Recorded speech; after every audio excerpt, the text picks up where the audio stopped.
All right, let's call the meeting to order. I think we'll do introductions in a minute. Yeah. So we'll have to, the next hearing is in January. Oh, I'm sorry, that's Miss, yeah, typo, yeah, January, Third Wednesday of the month at 4 o'clock. yes. Oh, yes. Let's swear in still. City staff, if you could please raise your right hands. Do you swear and affirm that the testimony you are about to give is the truth, the whole truth, and nothing but the truth? Say, I do. I do. All right. Roll call. All right. Maureen, Yeah, that's, present. Lisa McClement, not present. Mary Gray, Present. Eliza, not present. Jamal, Present. and Shelby too. present. We have 4 commissioners, we have a quorum. Great, super.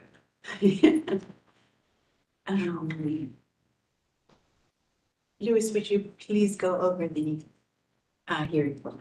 Sure. So the order of speaking will be that city staff will present the application materials.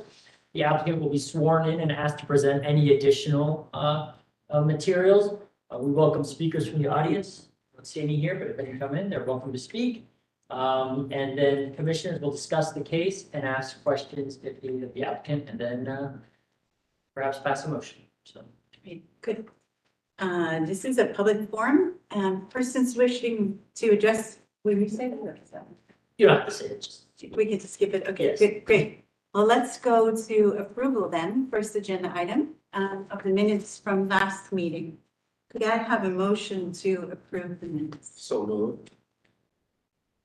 The only thing, I got a promotion in the last minutes. I am not the vice chair, Lisa is. I appreciate it. Okay, let's change it. That was in the minutes. Yes, Oh. I like it, but I thought I better All right, fess up. Yeah. Vice chair went the wrong place, all right. Yeah. It's okay. All right. Okay, so we have a motion and a second. I will second if no one else did. All approved, all in favor? I approve, thank you so much. All right, what's next on the agenda? We have some new applications. Yes, and I guess, do we want to introduce Shelby? Let's do that. So Shelby is our newest commissioner. She's a project manager for Poindexter Village Museum and Cultural Learning Center at the Ohio History Connection. She's a seasoned professional with more than a decade of experience as a creative entrepreneur and community organizer, and she's an experienced curator, master teaching artist, and exhibiting professional. Welcome to the commission. Thank you. Welcome. So excited. Yes, I'm happy to be here. Thank you. Okay, and with that, we can go ahead and go to our new applications. So the new application is at Westgate Park. I'll pull that up here so we can view it on Google Maps. So here's Westgate Park over in the hilltop. Here is the community center, and the racquetball courts in question, or handball courts, are right here. They're before the commission because they contain 2 murals that are part of the city's collection. So the Columbus Recreation and Parks Department is proposing to demolish the Westgate handball courts, upon which the Fantastic Food Garden and the Camp Chase history murals are painted.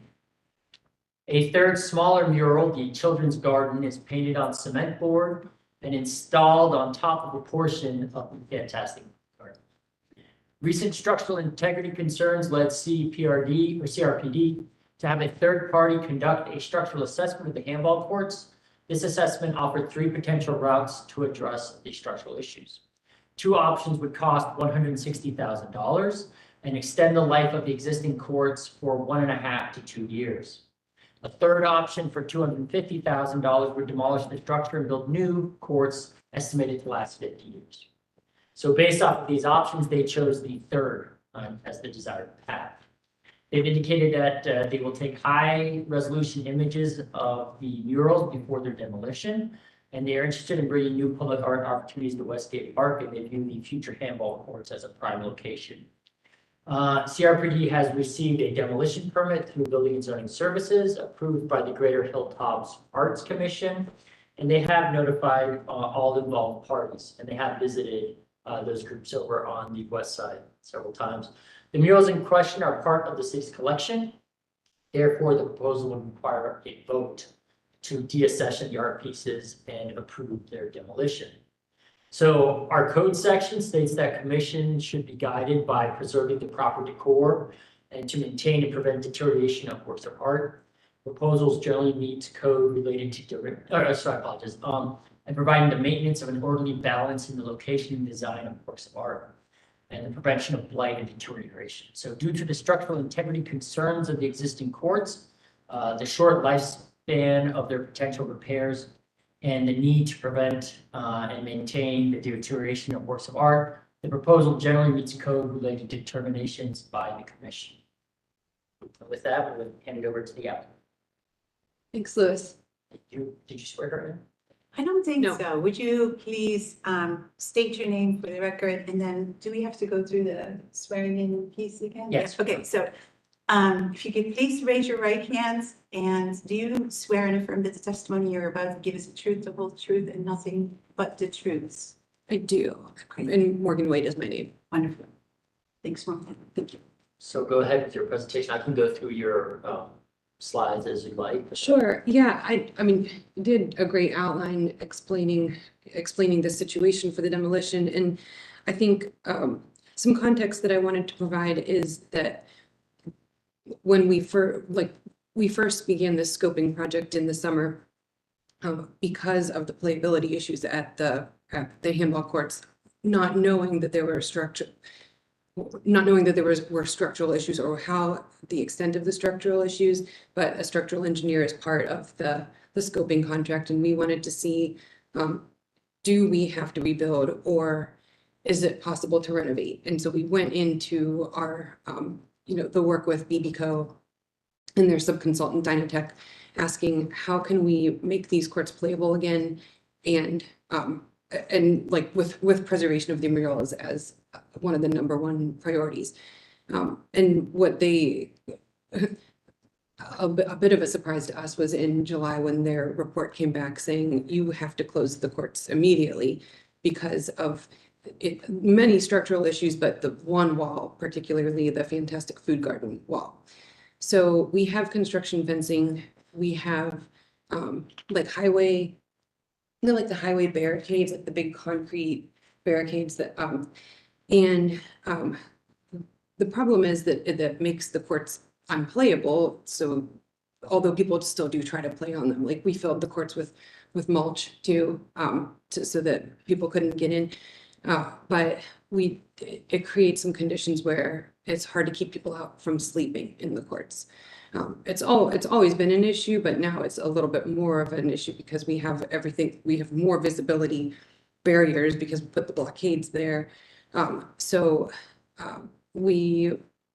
soon as we had found that out, we met with the structural engineers for further assessment and said, well, what would it take to renovate? And they said, this wall, the fantastic food garden, like it can't be renovated. So even a renovation of the courts would, and this is in the, options 1 and 2 in here, would require that wall to be removed, which is a shame. So we, throughout the course of September through even as of last week, we met with the handball community and racquetball because they are dual courts, explained the situation to them. They understood that, and their main concern is like how long would be the courts. I mean, they cared about the murals too, but their main concern was like how long would the courts be out of commission for us, and if you did do the work of renovating, do we get 2 full years of playtime and then we're out, and then we're out again for another whole spring and summer? And we said that's the unknown, because it would require a structural engineer to come in each year and conduct the same kind of safety assessment. we met with the Hilltop Arts Collective in October and had a really good meeting about, explaining the situation and also that if we rebuild the court, we would rebuild the courts. There will again be 2 huge mural walls, and obviously we don't want blank concrete slab walls there. So that's a new opportunity. And they were asked about other, well, can we have some more placemaking? Can we have some benches and seating? Because this is also where we host the summer jam. If you're familiar with it, summer jam festival. So how do we make this in the rebuild? Like it works better for handball and racquetball, and it works better and is safer for the community too. And we met with Friends of Westgate Park. I do want to make a correction. I think that I wrote that the zoning committee of Greater Hilltop Arts Commission has already signed off. They just met last night about the for the zoning, and they asked if I'm a little unclear. I was trying to find out before we came here. Are you signing it? They asked us if we would come and present a little bit more about the new design in their it's January 3rd meeting. So I'm unclear on if they're signing and and also come and speak about the new courts or if not. So I hadn't heard back by the time I got here today. Okay. So that's the general gist of it. I'm happy to answer any questions about this too. Do we know who the original artist for this work was? We do, for the Heroes of the Camp Chase is Curtis Goldstein. And I believe somebody had said that he lives in Germany now. So I've emailed, it's a Hotmail address. That's not I still have a Hotmail also, but so, I mean, it's not an indication that it's not active, but I'm not sure that it's like the most current email address. Yeah, What's the artist's name? Curtis Goldstein. Yeah. Do you know the story behind the mural at all? Something about the mural, looks like it was community engagement. I'm just curious, do we know the history of the mural? Yes, so the Heroes of Camp Chase, that is Curtis Goldstein, and that one was, Friends of Westgate Park was the applicant for that one. And I believe they had got a United Way neighborhood partnership grant for that too. Yeah. Yeah. Did you have questions about the Fantastic Food Garden one as well? I did. Okay, so that artist is Danielle Poling. And I believe she's in Upper Arlington, an art teacher in Upper Arlington. The Hilltop Arts Collective, they are DBA for Summer Jam Westgate LLC, I think. And that was also a community-driven process. And they selected, well, through the call for artists, Danielle, to do that work too. Do we know what year that was? That one is the 2016. Yeah. There is I'm sorry, did you? Oh, go ahead. Okay, Mary Ray, just wanted to let you know, Curtis Goldstein is on the GCAC's columbusmakesart.com website, and they might very well know how to get a hold of Okay. Curtis. That would be great, because Danny, and I'm not remembering Danny's last name right now in the Hilltop Arts Collective. He was the one who found the Hotmail and he was like, try this. I have a suspicion that someone at GCAC will know. Yeah. Correct me if I'm wrong, but my understanding also with the Fantastic Food Garden is that first it was the smaller attached board Yes, that went on, and then later on, that through the community, they asked it to be enlarged and. right. And then that's a third artist. So Aaron Grover. Yeah, you can see highlighted in red there. That's like a cement board, do rock type thing and that was actually their first. The rest of it went around there. I have reached out to Erin through LinkedIn. That's the only, I mean, that's been a difficult one too. And I have asked the Arts Collective if they've found any, there's a lot of articles about this and Erin, and there's a Twitter handle, but it's like, doesn't look active since 2012. So, and I've not like, I can't, in LinkedIn, I've just like sent the request to send a message type thing. So Aaron? Erin Grover.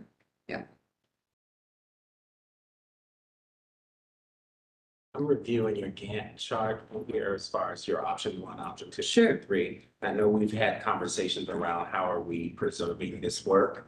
And one of the cons on here was biannual structural assessment required. And I know just to make sure that stuff isn't going to fall over. Is Right. that something that the who's covering the cost for this assessment? It would come out of our capital budget. Okay. So we have engineers in our design and construction section of our department, but we would not, we would need to have a third party consultant do that. We don't have we have civil engineers, we don't have structural engineers. You said you would document the murals. What's the intention ultimately for the documentation? I just didn't want to lose like the history of them, so that if we ever did, you know, whether it was in like the future art there, or if it's just in signage or something, you know, that we have the photos of them, that, you know, that they existed, that we can show that they, yeah. If needed, or if this was part of the kind of envisioning around there, are the photos of good enough quality so they could be potentially displayed, or, you know, something like that? So Yeah, there's that's like a what we were continued life of thinking, them. yeah. So that, yes, to that point, exactly, like, it's not just for, put it in the files, but so that hopefully we could have, yeah. Mhm. I'm sorry if I missed this, but paid for the original murals? So for the Heroes of Camp Chase, Yeah. there was a neighborhood partnership grant Okay, for yeah. about 7,000, and then I think there was some fundraising that the Friends of Westgate just did, like individual donors. Okay. I believe the Fantastic Food Garden was also a lot of individual donations through the Summer Jam Westgate. I know one of them was, maybe it was Curtis's, that was 6,500. Or was that the total? That might be Valuation. correct, because I think the neighborhood partnership grant is $7,000, Okay. so, yeah. Cool, all right. Thank you. Mhm. I read in the documentation too, that there, you know, with the construction potentially of a new court, that there would be thought given to a new, you know, design and a new mural. Yeah, But I understood that maybe one of the groups will not be able to contribute to that because they don't have budgets, or. when we met, both with the Arts Collective and Friends of Westgate Park, they, well, the Arts Collective specifically directly asked, well, we were part of the first one. We want to be supportive of the second. We're very excited about it. Like, are you asking us to pay for it? And I said, no. And then Friends of Westgate, their focus really right now is a lot more on their, like, maintaining the gardens, a lot of beautification work. And so they specifically said, we love the idea. We'll write a letter, you know, but we don't want it incorporated into our new MOU about the maintenance work that we're responsible for. So just, yeah. What are the plans for replacing it right now, or is that So too premature? it's a little, we have what we think sounds really good, and we have to go through the design process. We're working on getting the design contract set up. Our ideal would be that, oh, let's see. And Louis, would you be able to pull up, like, just Google Maps possibly? Sure. Thank you. Okay. Oh, great. So right now, you'll see the community center in the far south there. Those are the handball courts, and you're looking at 3 handball courts that open to the north and 3 handball courts that open to the south. And that concrete piece over top is a roof that extends, I want to say like 8 feet over each court. On the side is that's just a hard surface that right now people stripe on the, yep. Right now people like put tape down and play pop up pickleball nets over there. And that's also some of where, when the community was like, we like to set up tables there, we do. So the downside of this right now has been that, for visibility and safety reasons, the police like to be able to see, like, they drive into the parking lot, see, are people in the park? If you're coming to play handball or racquetball, you're coming kind of from like a blind spot and coming to play, and there might be some activity going on, or, like people might be sleeping there too. One of our ideas is that we don't need 6 handball courts. We really like 2 to 4, but probably 3 is like the sweet spot. And we could, instead of going north-south, we could do more of like an east-west orientation, have all 3 courts opening towards the center and the parking lot. So anybody coming to play would have like easy visibility before they walk up into the courts. Anybody driving through the park to check on it at night would be able to see, is there anything going on? We can better light those that way too, without just creating more shadowy areas. And then the other idea, and then the second part of the idea is the 3 courts face the rec center, the parking lot. The back side of those are where we would ideally put probably 2 pickleball courts. And then we could have, other like placemaking around it, but I think that would be great. But the handball and racquetball community said, yeah, we love having 6 courts, but 3 is what we need to be able to have like regional tournaments. The national tournaments are in Toledo. So we don't really need to compete against Toledo for national tournaments, but it would be great to be able to have regional. And then we're adding another amenity within about the same hard surface. And if you're familiar, it's difficult to add hard surfaces to our parks or any of our public spaces because of all the, we have to consider a lot of stormwater requirements. So we thought this makes the best of an unfortunate situation for the murals, but provides an opportunity for new public art, a new recreational amenity, and still allows handball to continue.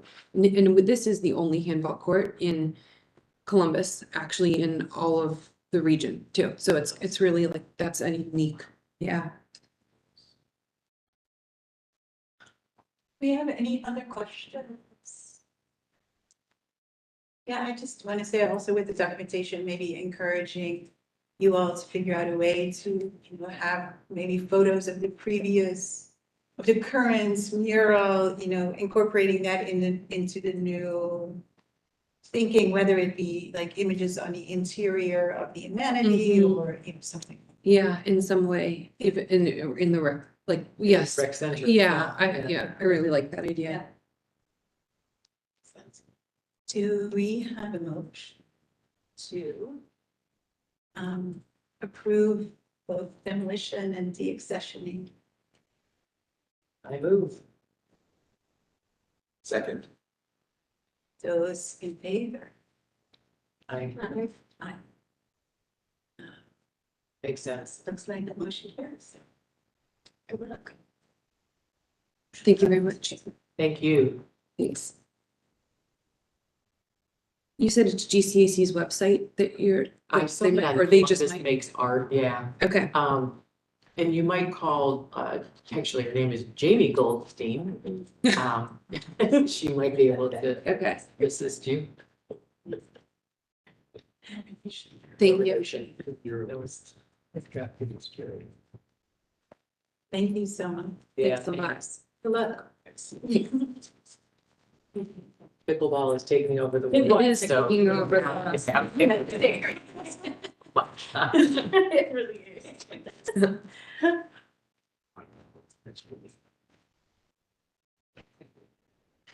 All right, there's new business. Yeah, so, and I apologize, we skipped over. Yes. And, I meant to do it at the beginning of the meeting, but, this is Erin Blue. I'll allow her to introduce herself. She's new to the city. Hello, Hello, my name is Erin Blue. I joined the city staff, Department of Development on November 13th. And I'll be leading the staff effort with the Reimagining Columbus project. That is the award from the Mellon Foundation through their Monuments Project. So yeah, Erin's been with us about a month now and has jumped in, connected with a lot of the stakeholders, gotten up to speed on the grant scope. Mhm. And as we move into the new year, we'll be leading some new community engagement to continue moving that effort forward. So we're really excited. It's great. Well, great, I hadn't heard. Congratulations. Ah, excellent. It's best kept secret. But that's great. Yeah, so we're working on a schedule for 2024 and we'll be back to share that with you as for sure. Terrific. Super welcome. Good choice, good choice. And then with that, if you want to give a public art plan update. Public art plan update. Shelby, you might even know as much as I do. As a member of the advisory committee, but last I connected with Jamie, Lord is working on a new deliverable that is a landscape assessment. So this is looking at, they looked at across kind of a peer set of cities. They also did the public survey that had more than 1,000 participants, I understand. They also did more than 50 stakeholder interviews. So, and that was, with people who see gaps in the work in Central Ohio, and it's from people who support us and everyone in between. So I'm really excited to get that deliverable and review it. I will ask Jamie to come and give a summary of that to the commission to keep you posted on how that work is going. Last I heard, the intent is to unveil the public art plan at the 24 Art Festival. So that'll be here before we know it. In the last few months, I also participated in a roundtable on how public art gets funded. So there was some lively conversation there on the public sector's role, the private sector's role, opportunity for collaboration. So I'm as excited as you are to see the new deliverable, and maybe it'll start to set the table for, the policy making to be created through the plan. Anything you'd add to that, Shelby, as a member of the advisory committee? I think the first draft comes out like January 30th or something like that, and then we're doing the CNC panel on the 31st about it. So that's the only update I know. And I know several of us are planning to, Yeah. be there to see that. Yes. Okay. So we'll be seeing a lot of just like. Yay. Okay. All right, the last, I want to give an update on the. It's not on screen. I wanted to give an update on the out of the struggles of the past toward the growing future and the Lyndon War Memorial. Are you familiar with these pieces, Shelby? Okay. Out of the struggles. Yeah, take it back. I do. Okay, so out of the struggles, so we're still chipping away at these, we're moving along, we've laid out kind of like our plan for 2024 to how to address these pieces. The Lyndon War Memorial and the Out of the Struggles of Our Past, we received from feedback from Rec and Park, so we're still working with them about appropriate locations for these pieces. We do have our stakeholder group of Out of the Struggles of Our Past for the Future. We are going to be meeting with them relatively soon to start discussing potential locations and get feedback from them. But as of this time, we still don't have any definitive, concrete information to share with you, but I wanted to keep you in the loop, let you know that that is still on the way. Any questions on that? We do know where the War Memorial is stored, right? Yes. Okay. Yeah, we do know where it's, we found other pieces. Well, I was able to put in contact with the individual who knew where the piece was. So we visited them and they're being taken care of at this point. None of the plaques were damaged. Basically, the stone, it's granite or something, but behind it cracked. So nothing that can't be replaced. And then some of it is like a marble, but that didn't crack either. So it's good. Please have the rest of them cool down. Still there. Ready for the next session. Not many people are very familiar with it. People are very familiar with the neighborhood. They just Yeah. Drive by, everyone's like, I know the gas station. Yeah, I know the gas I know the gas station. station. And I have some Linden guineas, to Open Park. Okay. So, yeah, I started in Linden. Okay, so you know the piece? I do actually. That's why he's like, it's. Yeah, it's been hit by cars twice. I bet. And on the new Linden construction. Yeah, so I mean, we want to keep it in Linden, I think is the main idea, and let's put it in a more appropriate location. And safe. Say, Right in front of the police station. Linden and 11. Liz has done a great job consulting not only with Rec and Parks, but also some Veterans Affairs Yeah. contacts that we have for what we could do with it. So Yeah. their voice is being heard for us too. It's a bright future. state level Veterans Association, city, Right. and also, so we're gonna do this outreach. Make sure it's well informed, catch anyone by surprise, so. He probably needed some new attention anyway, just some new energy. Yeah. I mean, both of these are kind of, we view it as an opportunity to kind of introduce them to the community. Yeah. Same with out of the struggles of our past, a lot of people are not familiar with that piece, and people who work or grew up there, it's kind of tucked away. Right. So same thing out of struggles of our past, we're still in that phase of figuring out who we're gonna reach out to, making sure we're meeting. Eric's been helping out, we had a meeting today discussing what would be the appropriate, like, artist groups or whatever in the community to engage, so. Yes. All right, and with that, our city attorney is going to make you take it. Thanks, Louis. I'll give some background on this. A couple of months ago, the city attorney's office became aware that there were some conflicts of interest on boards and some of the votes that were being taken. Don't worry, doesn't involve the art commission, it's a different commission. But this caused us to rethink the process by which we do oaths. So going forward, there'll be a little bit of a change. But now, my job is to get everyone re-oathed in case you didn't take the oath to begin with. Shelby, this will be your first time.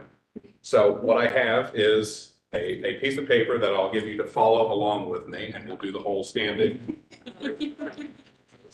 And then after the meeting is over, I'll ask you to sign the oath and I will notarize it.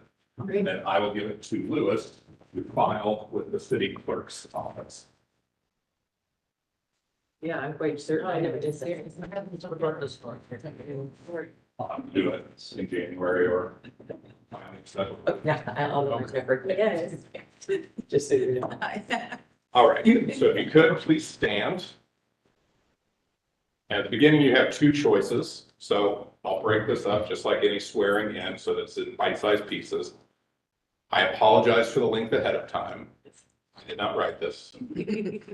So get your stretches in. So the first bite-sized piece is stating your name. You'll each state your individual name. And then the second is whether you solemnly swear or affirm. You get to choose which one you say, swear or affirm. You don't say both. All right, so if you would, raise your right hand and repeat after me. I state your name. I Very great.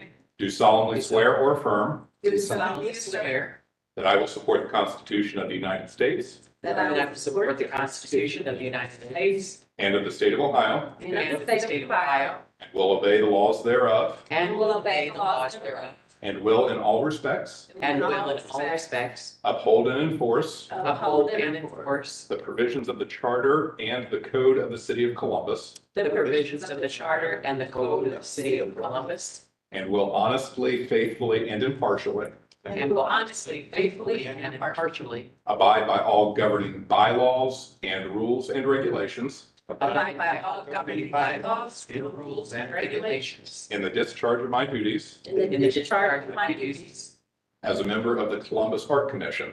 As a member of the Columbus Art Commission.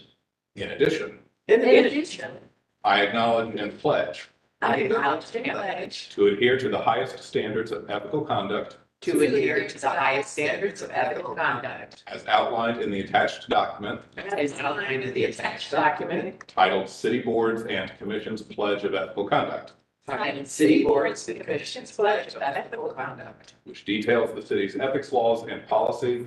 which details the city's ethics laws and policies. I understand that it is my responsibility I understand that it is my responsibility to act with integrity, transparency, and accountability to act with integrity, transparency, and accountability in all my actions and decisions, in all my actions and decisions, guided by the principles set forth in said document. guided by the principles set forth in said document. Congratulations, you have been oathed and re-oathed. Thank you.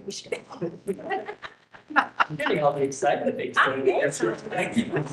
Rose photo op. It's a party. Sorry, so we need to sign that and hand it to me. Yeah, at the end of the meeting, you'll sign, or you can do it now. Either way, I'll just fill out the bottom as the notary and then I'll give it to Lewis. Today is the 20th. So if you want to fill it out now, that's fine. You'll just do the signature line and print your name. Well, actually, your name should be printed there already. So you'll just sign and then I'll fill out the bottom third. Yeah.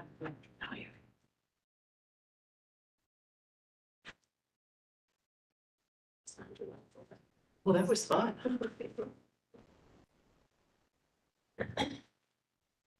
All right, I'll keep going then.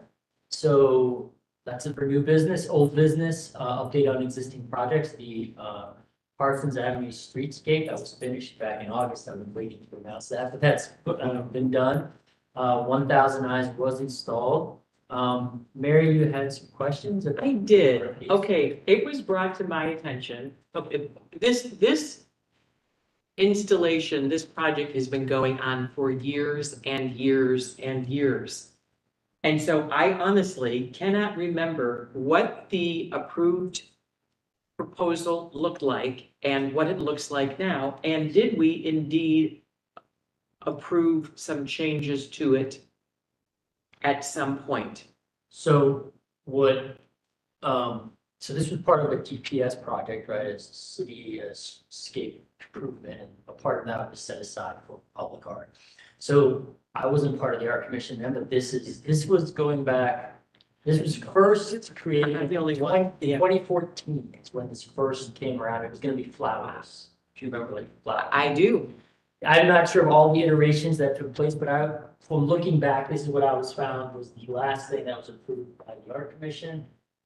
Almost like an oval base, with the eyes, the stems going up, you know, and the reflective base. Originally, it was going to be, one here, one, I believe, a little bit down the street, and one a little bit further. Right, okay. However, due to potential redevelopment of some of the sites, Yes, okay. buildings that might be redeveloped or moved, and then constraints based off the engineering of the site.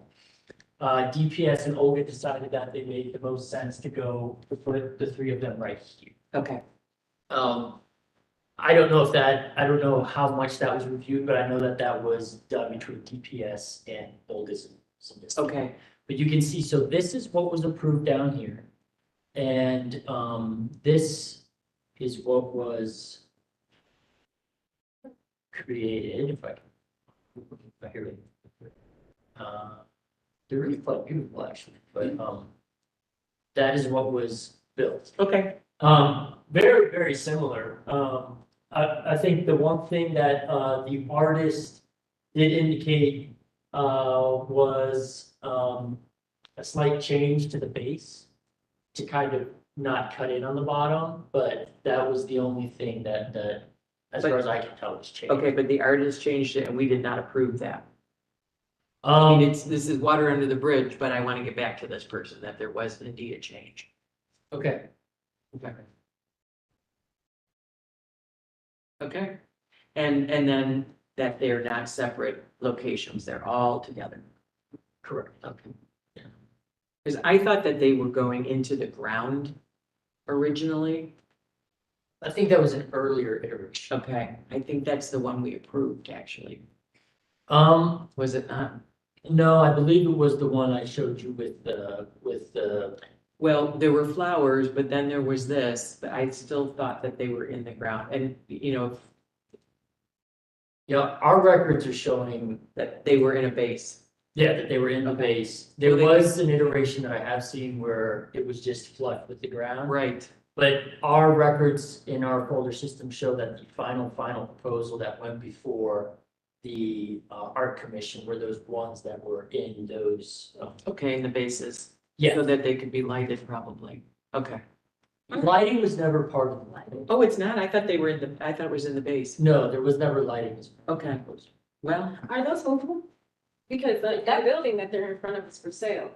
So I just wonder what that corner's gonna look like in a new year too, you know? Yeah, I mean, theoretically, Mhm. I'm sure they're very heavy. Yeah. now that I know there's no electricity, Right. in the bottom of it, but, well, I guess we'll cross that bridge when we get to But it. it was definitely those canoe shapes. Yeah, okay.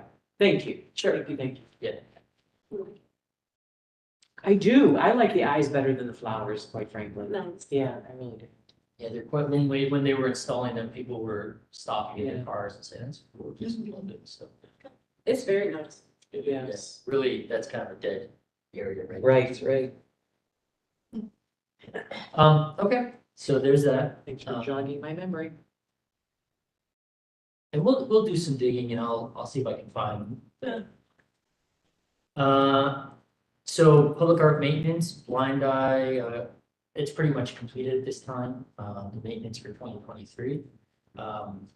So we are thinking about what we're gonna do in 2024 at this point in time. And then there's the public art appraisal, that was completed, where we had 8 pieces appraised. Whoops. Nine theoretically, because there's 2 police lines. 9 pieces, and that came back with those 9 pieces. So we're evaluating how we'll move forward with appraisal of the 6 locations.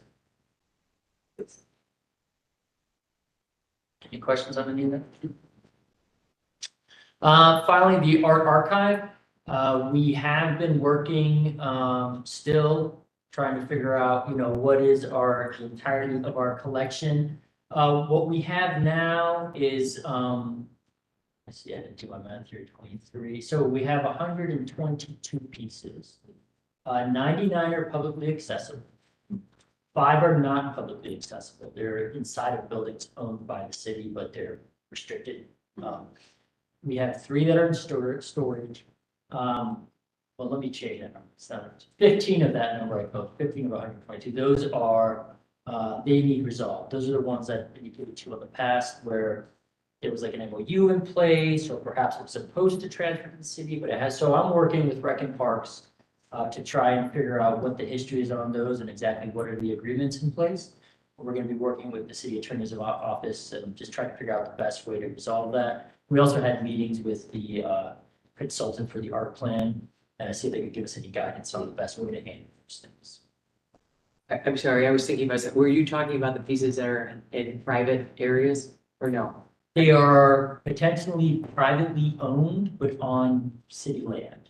Oh, okay, So in some cases, MOUs, memorandums of understanding were created. okay. But those, it's kind of murky, some of the history of those things and how they were approved. A lot of them came in before the art commission, some of them came in after the art commission. Those are the easier ones, but Okay. there are pieces that are on city land that the city doesn't. And we're trying to figure out the best way. Okay, what about the pieces that you said that are part of our collection, but they are in restricted areas? Yeah, so that's like the fireman training center, better words, the training center for the fire department on the south side. Okay. You can't just waltz in, right? You have to, but there's art in there that the city has, like, so, the ones that are like the bronze figures of firefighters and stuff like that, that's art, it's owned by the city, but it's not publicly accessible. So I'm just gonna, if it's public art and the public can't see it, when it was when the pieces were included in the city's collection, I wonder if that was understood that they would not be seen by the public. So, yeah, let me clarify. I might have said public art. So I would say the city has an art collection. Okay, Some of it is public, some of it is. okay, it is, okay. Right. Things Like like that. this. Yeah, so it's not all public. And, as we've been going through this and discussing this process and from input from the consultant, monuments, usually most cities include public art and monuments. Yeah, And sure. originally we were calling it all public art, but a monument isn't the same as public art, right? So, we're keeping them under the same umbrella, but we've changed it from just saying, the City of Columbus Public Art Collection. Now we're calling it the Public Art Monuments Memorial Collection, and that'll be part of it. So when those were created, they were never intended, I don't think, to ever be like visible to the public. They were probably commissioned by the fire department for their. But it is going on the public art website? Those are going to the public art website? Also the public art website has been named the Columbus Monument Memorials and Art Collection. And collection, so it's all encompassing? Right. Oh, okay. Yeah, that's why as we're going through this, we're like, why are we calling this public art? Some of it is, some of it isn't. Right, okay. Originally, we had taken them off, but then we're like, well, it's the art collection, we should have them. So, Yeah. yeah, all these great questions. These are all things we're. Yeah, sure. Cool. Thank you. Sure. So that's that, and then, do you have anything else to add? We're all good? We gave an update on Mellon. I think we've informed all of you that we were not named a finalist for the Bloomberg. Really proud that out of 170 applications, we came in the top 15, just not quite in the top 10. But the relationships that we developed through that program, the synergies, those don't die, that we get to take those. All is not lost. So, proud of that, proud of the way we showed and the idea we put forth. So, Great. Thanks, Jennifer. Yeah, thank you so much for your spearheading time that. on it. That was really. It was exciting. makes sense. Yeah. And just like you said, the process. Yeah. so that's all I've got. That's all I have. I do have one thing, if I may. I know we talked about this early on, about how we work with developing a professional development for the arts commissioners, so that we are pretty much at the top of our game on some of the things, especially if we have new commissioners coming on Yeah. board. I'd like to kind of pick that back up as a point of conversation so that we can actually outline how we are developing ourselves to be able to not sit before people and just saying yay or nay on items, but having an informative eye about what that means when we say yes or no, and what that looks like. So I don't know how we experience it. And my old principles, so this kind of Yes, is you what I love. Do you mind elaborating what you're craving from the curriculum? Yeah, so again, some of the laws, and I thank you for my binder.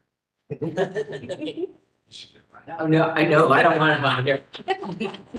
But the binder, I mean, going through most of those things allow me a better understanding of what our role and our responsibilities are. And even in sitting in some meetings, so we just did one for the peninsula, being able to look informatively about the art that's going there, being able to consult with the artist about what their works are doing. Like I love a better grasp of what that can be.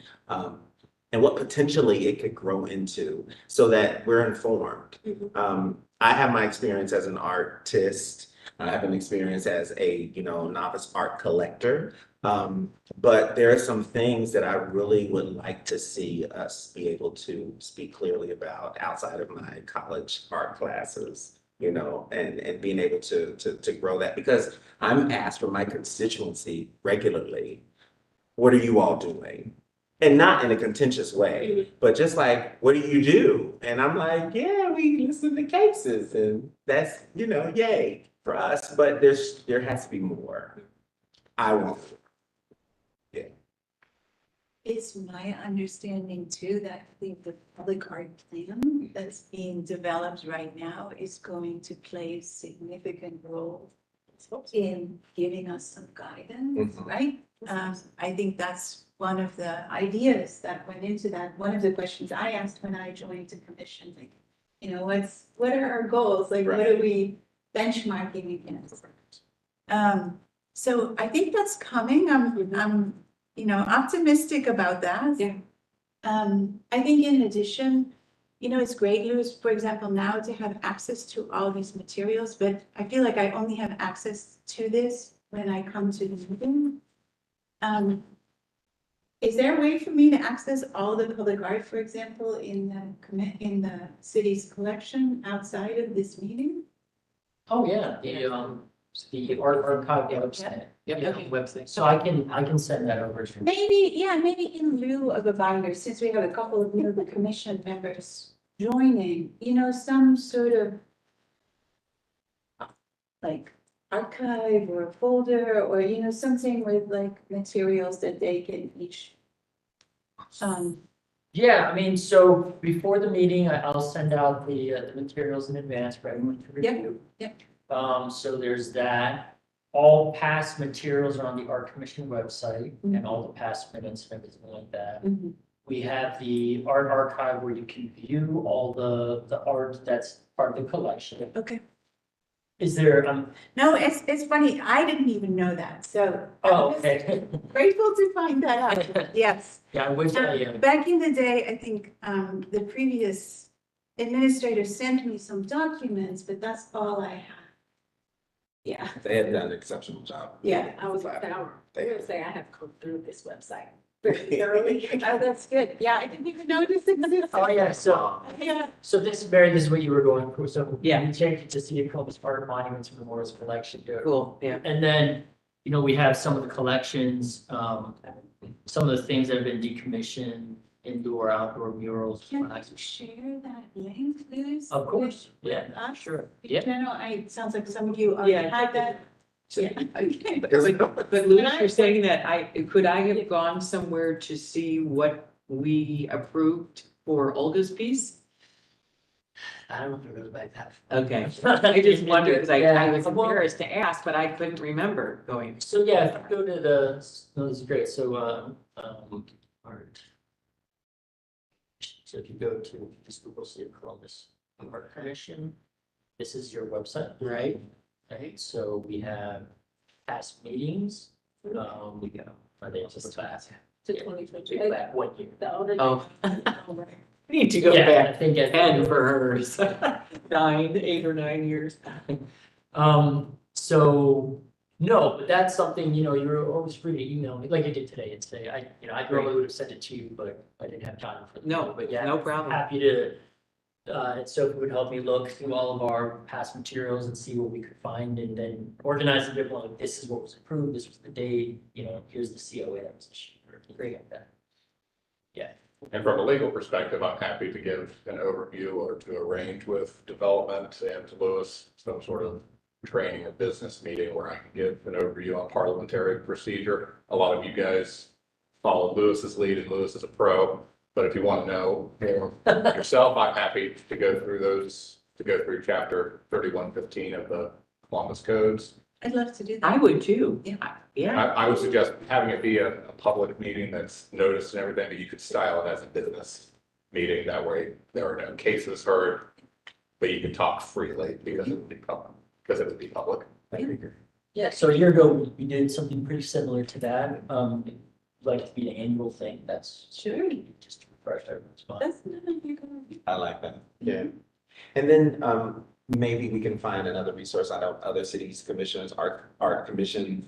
Are there training opportunities with other people, those types of things? Do we need to seek those? Yeah, do we seek that out ourselves, or do we develop, part of the partnership with that we have with other? I just made a note to look for like Americans for the Arts and things like that. And Yeah, I think that would be great. what kind of documents? Because you're interested not so much in like the nuts and bolts of the commission, but just art in general. like- Both, a little, because this is what my life has been for 20 years. So I get how to run these meetings and that kind of stuff in parliamentary. That's what I am. But I want to make sure that when I'm speaking as a commissioner, that I am fully rounded in what we are supposed to know, and then really from a platform of understanding. And right now I'm good, but I know if something, I don't like to be surprised. Let me be honest with you. I don't like that. I like to know stuff that I'm supposed to know. Right. Yeah, and because we haven't done any development outside of our own educational thing, there is no barometer for, am I supposed to be here or I'm okay at this level? And I don't like being just at this level. Does that make Yeah, I sense? think the tricky thing with the art commission is that, you know, in most cases, I would say, okay, familiarize yourself with the guidelines as much as possible. The guidelines are like a, you know, a 25-page book. Mhm. We don't have that. We don't have those guidelines. So, you know, I guess you're brought in to bring in your experience and your background knowledge and all of that, and mix it in with what we have to kind of, so, I mean, I wouldn't worry too much about not being prepared. I understand that you want to Yeah. have this, be as prepared as possible, which is fantastic, but, you know, I think there's a level where there is just gonna be kind of. It can be great. Can I say something? Yeah. Sure. So, I am on the steering committee, and what I know is that they keep making it seem like when the public art plan comes out, it's gonna change the role of the commission. Am I wrong? I mean, it just kind of feels like the steering committee participation I've been in, the way they've been kind of saying, okay, you know, we don't have a lot of answers to this, we don't have a lot of answers to that. It's almost been this kind of approach where once this art plan comes out, the commission will have a better understanding of how they can do their work. Everyone will have clarity on what the commission does.